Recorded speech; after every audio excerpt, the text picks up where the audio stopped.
Hello, good morning, and welcome to a Saturday here in Scotland. And the weather is, well, I would say Scotland mostly looks like this. A little bit foggy, a bit dreich, as we call it, and walking patch. Today's message from my guides is all about intentions and pure, clear intentions.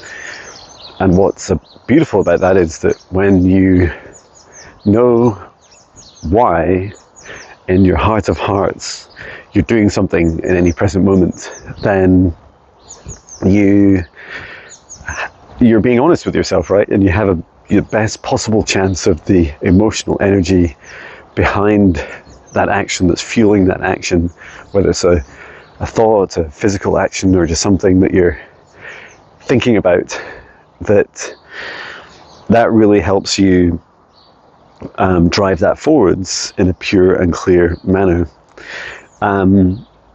So, for example, what I'm doing right now, I'm creating a video for you.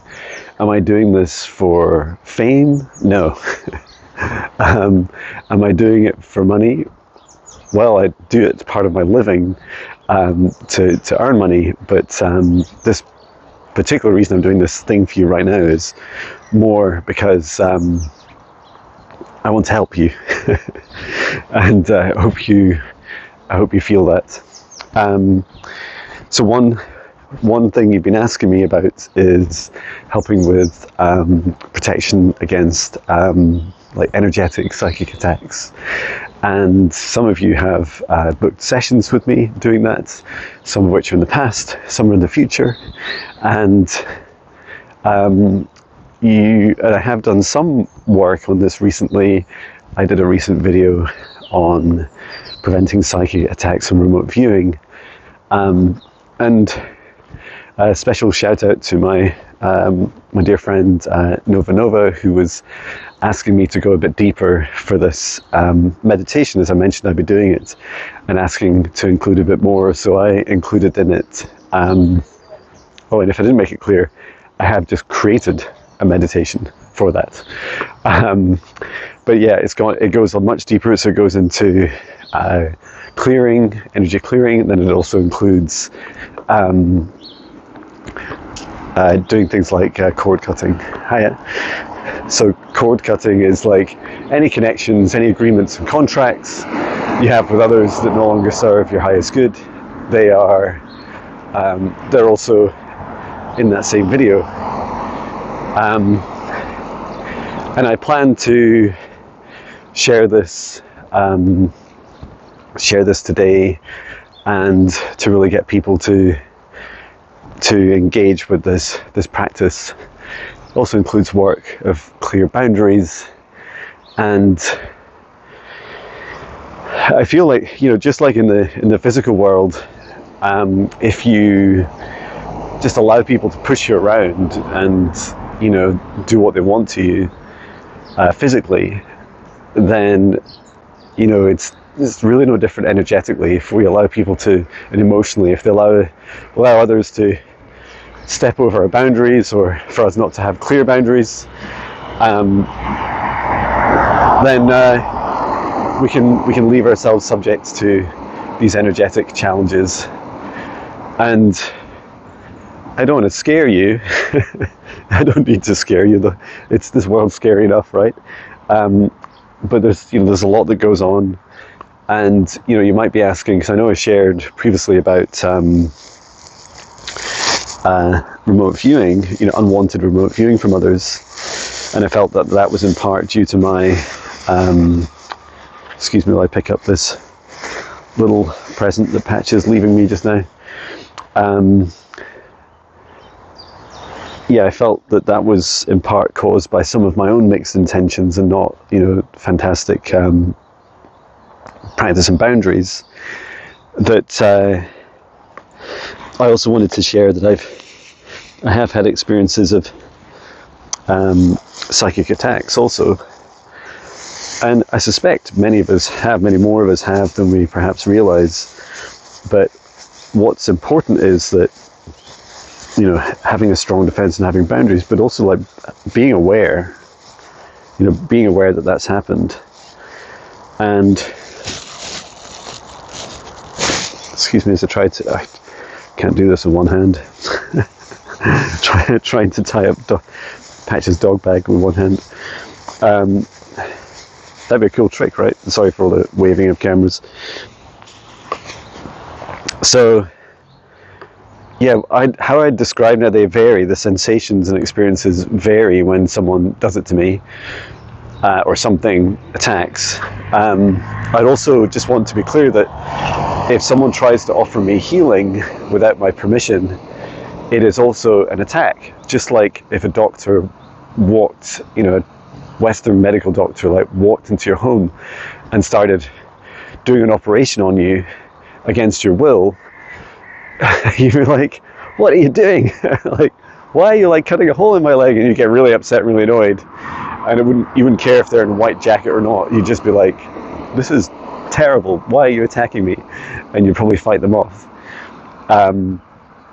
And so, yeah, I don't invite healings from others without permission, and it's also pretty rare that I invite healings from others. I really like to get to know people and their energy first, and it's about trust, right? And I'm always continually raising my personal standards on the energy that I consume.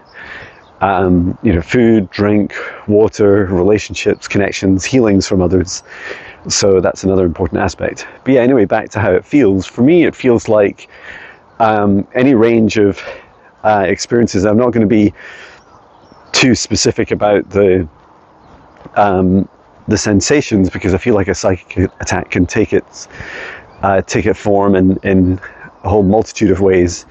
One way is I would feel like I can only describe it as a pressure, a bit like when you're in an airplane and you're shifting between altitudes, like you're either going up or you're coming down, and there's that kind of pressure on your ears. Sometimes my ears will start ringing real loud, and it feels like someone is kind of pushing against me. And for me, and then I just ask my guides, like, who is this? What is this? And I put my hand on my heart. It's like, take a breath, no matter where I am, if I'm working or if I'm in a client session or whatever else. Like, it's important to pay attention, straight away, as to what's happening to you. A bit like if someone, I don't know, was physically harming you, you'd want to know immediately, right? Sorry, Patch. So, let's say hello to seagulls. Patch, you love it here, don't you? We can turn back now. Yeah, that's one sensation I get. I also get an awareness of sometimes having a feeling or emotion that is not my own. You can kind of, triangulate on these things, right? You can say, how was I feeling yesterday? How was I feeling an hour ago? What's changing within me? Am I happy at the moment? Should I feel happy? Is there something that feels not quite right? Ask your heart, and you can also ask the explicit,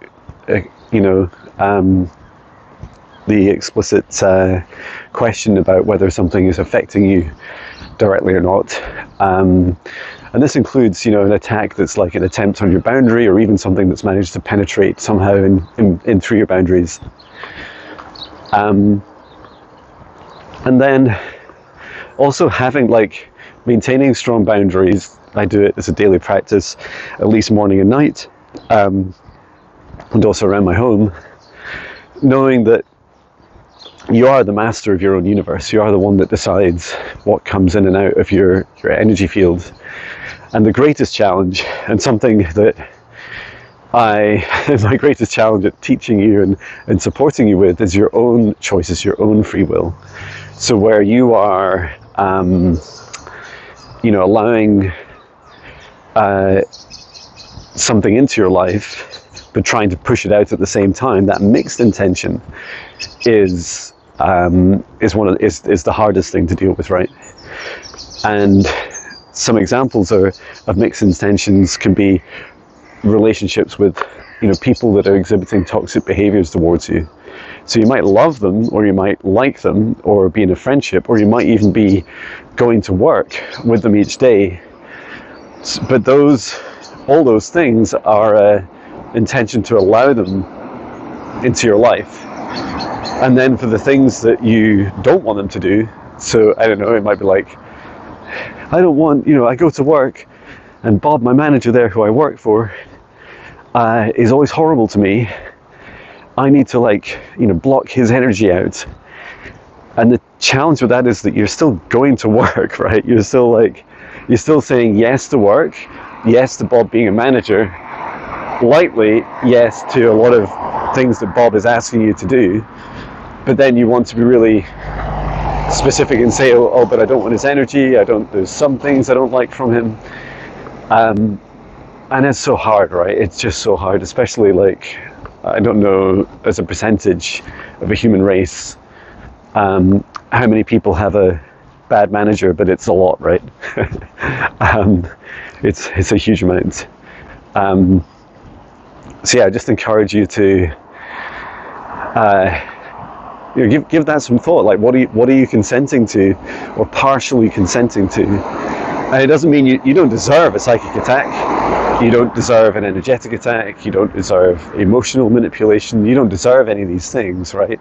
You're not consenting to them fully, but just look for these things. Have an idea about the things in your life that you kind of accidentally or unintentionally or implicitly agreeing to. And one big part of that is cord cutting as well. Like when we leave jobs, partnerships, friendships, really making sure everything is cleaned up and tidied up afterwards. For those things that end badly, I'd recommend blocking emails, social media, really making sure that you don't allow someone back into your life in any shape or form. And it's really hard, right? I wish I could wave a magic wand for you and tell you all the specific tools and techniques that you could do, but the first step is getting really clear on what your intentions are. So let's say you have a hypothetical situation, especially it's hard when kids are involved, right? Where maybe you've separated from the other parent of your children, and they've been physically or energetically attacking you in any way. Then I would just get really crisp about what your boundaries are with them. Are you there just for arrangements over shared custody and childcare? What are the clear things you want, and tell them that. It doesn't matter if they're listening or not, just tell them it, and then practice reinforcing that, so you're really getting clear and as clear and concise on what you do allow in and what you don't allow in. And it's just so hard, right?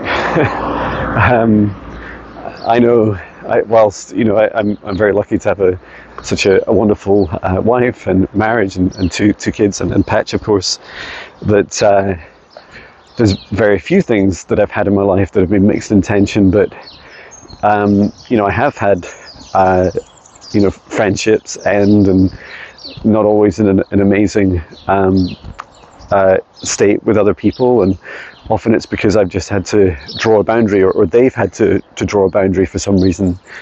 The last time I really spoke of that, the last time I really experienced it was back in the summer of 2023, as I went through my deepest, darkest shadow work. There's a whole video about that you can watch, and I actually included in my foundational training course, because what's important is, I feel, is just to be transparent about it. And it helps take away from any of those feelings of shame that we have. We're all human, right? But in those times that I'd lost myself in my fear and my lack, I lost two friends, very close friends, and they saved me. Or should I say, they triggered the me saving myself, and for that I'm just really, really grateful. So yeah, I'll send on the I'll upload the video later today, and if you'd like to practice it yourself, let me know. Let me know if you have requests for meditation and practices, and I just really enjoy being able to help others, and especially in what feels like it's a new space for many of us, right? Like, we're not sure how to have clear intentions, or have, what are the risks about having mixed intentions? What does a psychic attack feel like? Or, what are the things that we do and don't want in our lives? These are just really, really important questions to ask ourselves. So yeah, I hope this finds you well, and